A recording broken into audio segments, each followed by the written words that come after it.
বেহুলা লক্ষিন্দৰ অথবা নেতাই ধুবুনী ঘাটৰ কথা ধুবুৰীৰ ঐতিহাসিক যি নেতাই ধুবুনী ঘাট নেতাই ধুবুনীৰ ইতিহাস ইতিমধ্যে আপোনালোকে বহুতে পঢ়িছে হয়তো বহুতৰে পৰা শুনিছে কিন্তু ইতিহাস কেৱল ইতিহাস হৈয়ে থকা নাই কিন্তু আজি তাৰ আজি প্ৰতিফলন ঘটিছে মই দেখুৱাবলৈ যত্ন কৰিম এয়া হৈছে ধুবুৰী নেতাই ধুবুনী ঘাট আৰু এই নেতাই ধুবুনী ঘাটৰ যি নেতাই ধুবুনীৰ যি এখন ভৰিৰ ছাপ ওলাইছে এখন ভৰিৰ ছাপ প্ৰায় ৩০ বছৰ পিছত ইয়াৰ পূৰ্বে ৩০ বছৰ পূৰ্বে দেখা পোৱা গৈছিল ভৰিৰ ছাপখন যদিও এইবেলি ৩০ বছৰৰ পিছত ৩০ বছৰৰ পিছত পুনৰ ওলাইছে নেতাই ধুবুনীৰ যি এখন ভৰিৰ ছাপ কালিৰে পৰা ইয়াৰ ভক্তগণ উপস্থিত হৈ তেওঁলোকে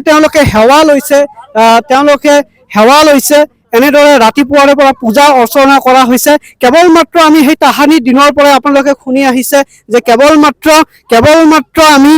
কাৰোবাৰ পৰা শুনিছো যদি কেতিয়াবা আমি পঢ়িছো কিন্তু আজিলৈকে নিজে চকুৰে দেখা পোৱা নাছিলো যদিও আজি পুনৰ সেই প্ৰতিফলন ঘটিছে এখন ভৰিৰ ছাপ এনেদৰে ওলাইছে কালিৰে পৰা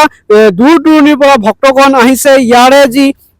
ধুবুৰীবাসী ৰাইজ ইয়াত আহি ভৰিৰ ছাপখন চাবৰ যত্ন কৰিছে মই দেখুৱাবলৈ যত্ন কৰিম এইদৰে ৰাতিপুৱাৰে পৰা ভক্তধৰাসকলে এনেদৰে আহিছে যি নেতাই ধুবুনীৰ যি ভৰিৰ ছাপ এই ভৰিৰ ছাপত আশীষ লবলৈ এইদৰে ধুবুৰীৰ ৰাইজ ওলাই আহিছে মই দেখুৱাবলৈ যত্ন কৰিম এখন ভৰি ওলাইছে যদিও আৰু এখন ভৰি ইয়াৰে আশে পাশে আছে এতিয়ালৈকে দেখা পোৱা যোৱা নাই যদিও কালিৰ দিনটো যেতিয়া প্ৰথম অৱস্থাত ওলোৱা হৈছিল সেই সময়ছোৱাত ইয়াৰে স্থানীয় লোক যি নেতাই ধুবুনীৰ যি ভৰিৰ চিহ্নৰ লগত এই ভৰিৰ চিহ্ন মিলোৱা হৈছিল তেতিয়া দেখা গৈছিল যে সেই একে মিল খাইছিল যাৰ বাবে ৰাতিপুৱাৰে পৰা এনেদৰে ভক্তগণ ইয়াত আহি উপস্থিত হৈছে আৰু নেতাই ধুবুনীৰ ভৰিৰ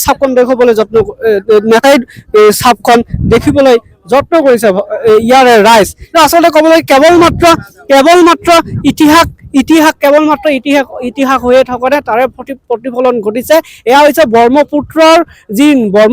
বুকুৰ ওপৰত যি আপোনালোকে এই প্ৰকাণ্ড পাথৰ দেখিছে এই প্ৰকাণ্ড পাথৰৰ মাজতে ওলাইছে নেতাই ধুবুনীৰ ভৰিৰ ছাপ আচলতে ক'ব লাগিব এয়া এক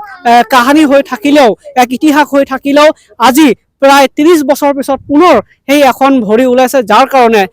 কাৰণে ধুবুৰী দূৰ দূৰণিৰ পৰা ইয়াত ভক্তগণ আহিছে ৰাইজ আহিছে আহি এই নেতাই ধুবুনী কেৱল কাহিনীতে হৈ থকা নাই তাৰে প্ৰতিফলন ঘটোৱা পৰিলক্ষিত হৈছে।